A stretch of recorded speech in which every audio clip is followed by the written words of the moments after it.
మనసున ఉన్నది చెప్పాలనున్నది మాటలు రావేయలా.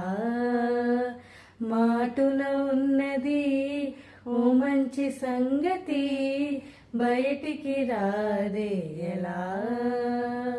మనసా నువ్వుండే చోటే చెప్పమ్మా, మనసే నీకేదో చెప్పాలందమ్మా.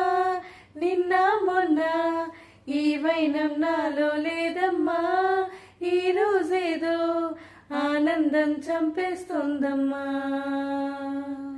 మనసా వాచ నిన్నే